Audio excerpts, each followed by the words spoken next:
欢迎来到新闻频道，明星们很高兴您订阅了该频道。37万人争论不休，射雕的票房与评价究竟发生了什么？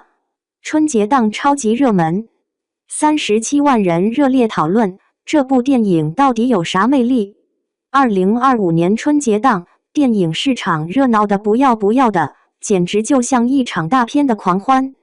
在这众多影片中，徐克执导、肖战和庄达菲主演的《射雕英雄传》侠之大者特别引人注目，金庸武侠迷们对这部作品期待满满。可是影片上映之后，票房和口碑却引发了不少波澜，争议不断。在预售阶段，这部电影势头超猛，凭借《射雕英雄传》这个经典 IP 的强大魅力，加上肖战的高人气，预售票房已经突破了 2.72 亿，稳稳地跻身中国影史的前6名。金庸的《射雕英雄传》拥有大量的粉丝，从小说迷到电视剧观众，基础可谓深厚。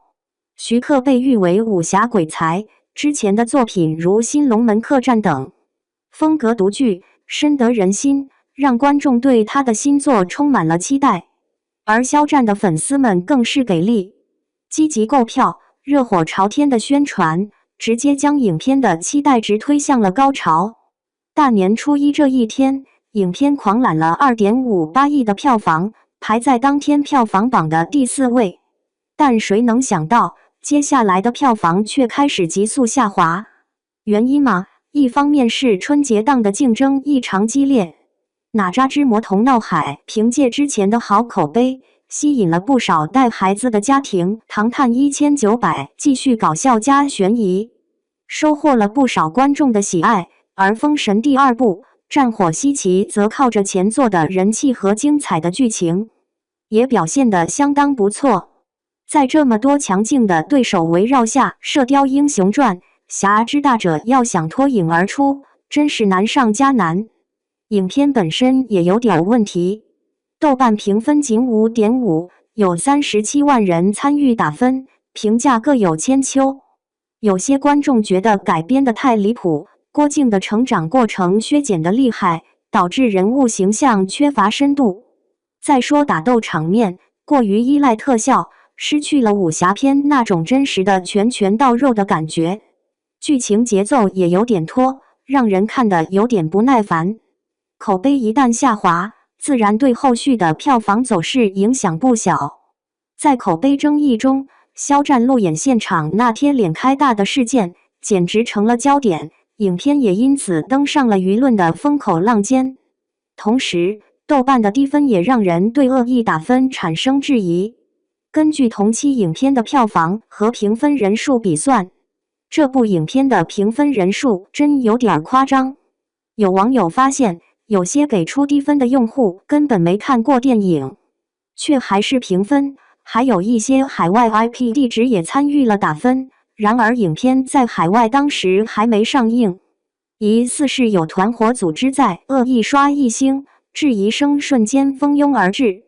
有趣的是，这部影片在淘票票和猫眼这2个平台上居然拿到了 9.4 和 9.5 的高分，主要是因为不同平台的用户群体和评分机制差异很大。豆瓣的用户多是文艺青年和资深影迷，他们对电影的艺术性、剧情深度和原著还原度的要求相对严格，评分标准就高得多。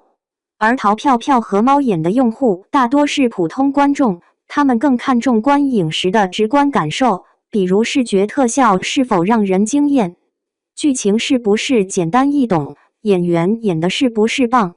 而且，只有购票观影的用户才能在淘票票和猫眼评分，这样也能确保评分者真的看过电影。豆瓣的评分机制就宽松了些，容易受到恶意评分的影响。另外，商业推广因素也可能让淘票票和猫眼的评分看起来比较高。从这部影片的争议来看，影视行业面临着2个重要问题。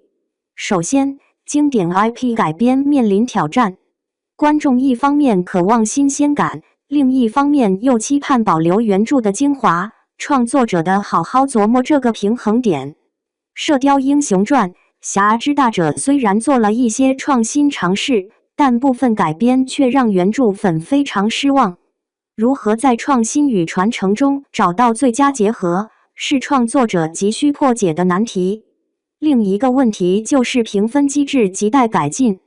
恶意评分的现象严重影响了一部影片的口碑。光靠单一的主观评分，根本无法全面准确地体现影片的质量。我们应该考虑引入一个多维度的评价体系，这不仅能综合专业影评人的看法，还能结合行业数据分析等，再加上技术手段来识别那些恶意评分，进一步加强对评分平台的监管，才能保障评分的公正性。《射雕英雄传：侠之大者》的票房和口碑之争，给影视行业敲响了警钟。经典 IP 的改编必须坚守原著的精髓，评分机制也得做到公平公正。作为观众，我们要理性看待，真实评价，一起推动影视行业的健康发展。